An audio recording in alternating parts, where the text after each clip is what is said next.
Start. पिछले वर्षों में कौशल संपन्न और बहुपठित लोग जिस तरह आर्थिक दुराचार के मामलों में शामिल होते दिखाई पड़ रहे हैं, उनसे समाज और शिक्षा के रिश्ते प्रश्नों के घेरे में आ रहे हैं। शिक्षा से मिलने वाला ज्ञान मनुष्य को क्लेश से मुक्त करने वाला सोचा गया था।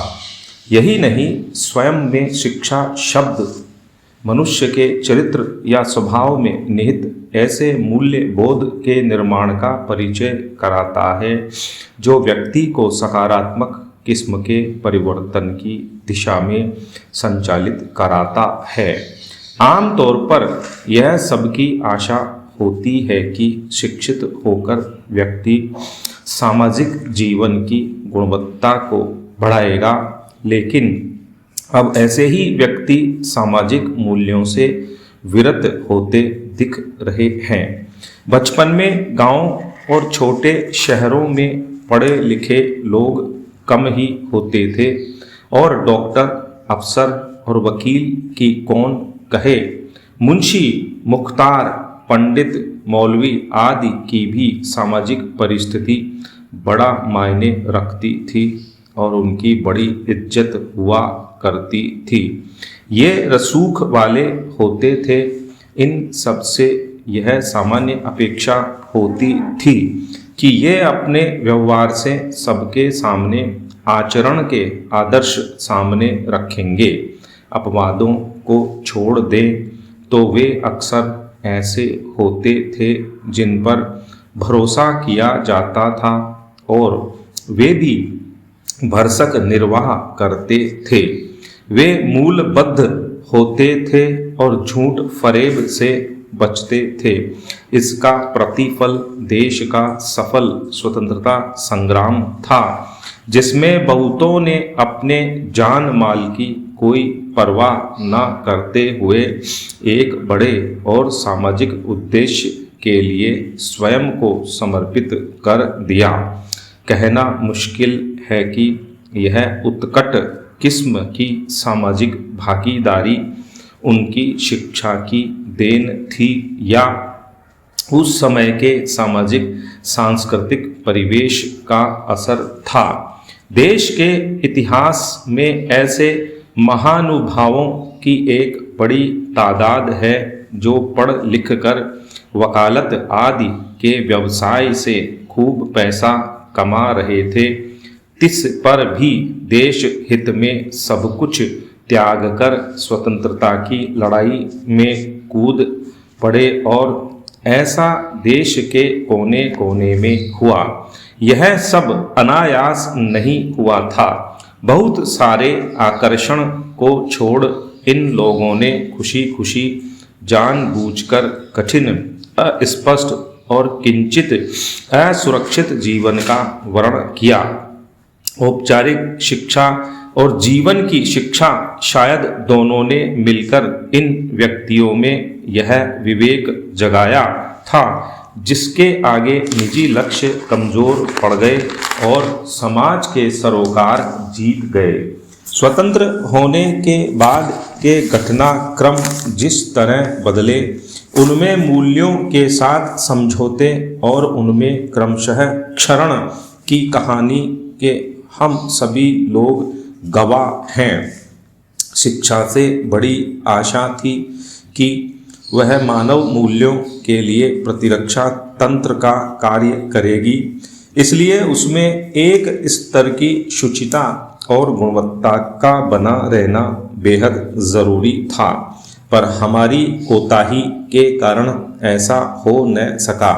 नवाचार, सृजनशीलता और मौलिकता आदि के लिए अवकाश ही नहीं बचा। शिक्षा की व्यवस्था प्रवेश और परीक्षा के मकड़ जाल में फंसती चली गई और उसकी प्रामाणिकता घटती गई। ऐसी स्थिति में सरकारी तंत्र ने शिकंजा कसना शुरू किया और उसकी स्वायत्तता जो गिरवी रखी गई आज तक नहीं वापस मिल सकी। यह जरूर हुआ कि सरकारी तंत्र तो अंततः राजनीतिक पसंद और नापसंद की चौहद्दी में फरमान चलाता है, हावी होता चला गया। यह स्वाभाविक होता है क्योंकि राजनीतिक हस्तक्षेप अराजक भाव से कार्य करता है। आज सारे अच्छे सरकारी संकल्पों के बावजूद शिक्षा जगत की छीछालेदार कम नहीं हो पा रही है। कृपया क्या पढ़ाया जाए, कैसे पढ़ाया जाए, किस लिए पढ़ाया जाए, ये प्रश्न गौण होते गए।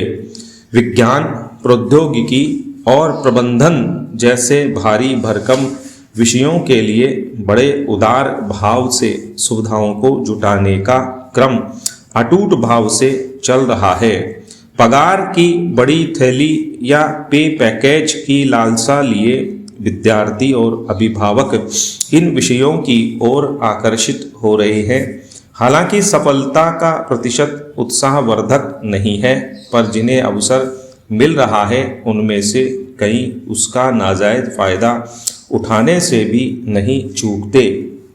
फलतः कोई दिन ऐसा नहीं गुजरता जब आर्थिक दुराचरण का कोई मामला सामने न आता हो। यह सही है कि शिक्षा की प्रक्रिया समाज द्वारा पोषित होती है, पर उससे यह अपेक्षित नहीं कि वह शिक्षित व्यक्ति के रूप में रोबोट जैसे लोग तैयार करे जो सामाजिक यथार्थ की प्रतिलिपि के हिसाब से काम करें।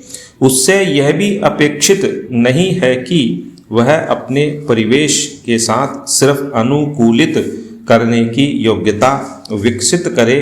यह तो उसका रूटीन सा कार्य या धर्म है। प्रचलित व्यवस्था को बनाए रखने और उसका काम चलाने के लिए व्यवस्था का अनुशासन एक सीमा तक ही ठीक है। न्यायिक तंत्र से सलमान खान का अभी हाल में जो पाला पड़ा उस पर तमाम टीका टिप्पणियां हुई हैं। मसलन मशहूर हस्तियां यानी सेलिब्रिटी अगर ऐसे हालात में फंस जाएं तो उसके क्या फायदे नुकसान हैं, इस पर लोगों की राय भी बहुत ज़्यादा बटी हुई थी। कुछ लोगों का मानना था कि उन्हें जेल में होना चाहिए, तो कुछ लोगों की राय में उनके साथ कुछ ज्यादती हुई है, उन्हें तो बख्श दिया जाए। इसमें दिलचस्प बात यह रही कि नज़रियों में अंतर के इन दोनों सिरों के बीच एक बात समान थी, यानी सेलिब्रिटी होने का उनका दर्जा। इसमें एक तबका मान रहा था कि वह सेलिब्रिटी होने की वजह से इससे छुटकारा पा रहे हैं, तो दूसरे की राय में उन्हें सेलिब्रिटी होने की कीमत सख्त सजा के रूप में चुकानी पड़ी। आखिर इनमें कौन सही है और कौन गलत, इसलिए इस मामले पर गौर करते हैं। यह 1998 का वाकया है जब जोधपुर में फिल्म की शूटिंग के दौरान कलाकारों का एक जत्था रात में शिकार के लिए जंगल गया, जिसने 2 काले हिरणों का शिकार किया। वह 1990 का दशक था जब स्मार्टफोन वाला दौर नहीं था, तो सोशल मीडिया और 24 घंटे चलने वाले खबरिया चैनल भी नहीं थे। ऐसे में यह वाकया, हालांकि यह प्रकरण भी आपराधिक वृत्ति का ही था, आसानी से भुला दिया जाता, लेकिन किसी ने विश्नोई समुदाय के ऐसे आग्रही रवैये का अनुमान नहीं लगाया था। विश्नोई वर्ग को भारत के मूल पर्यावरण संरक्षक का दर्जा दिया जा सकता है। इसे पुष्ट करने की तमाम मिसालें मौजूद हैं। एक प्रकरण तो 1731 का है, जब खेजरी वृक्षों की सलामती के लिए इस समुदाय के 363 लोगों ने अपने प्राणों का बलिदान कर दिया। यह हमारे दौर के चिपको आंदोलन की मूल प्रेरणा माना जाता है। स्टॉप। काले हिरण की पूजा करने वाले विश्नोई समुदाय ने 20 वर्षों तक इस मामले में मजबूती से संघर्ष किया और वे इसे इस मुकाम तक ले आए। स्टॉप।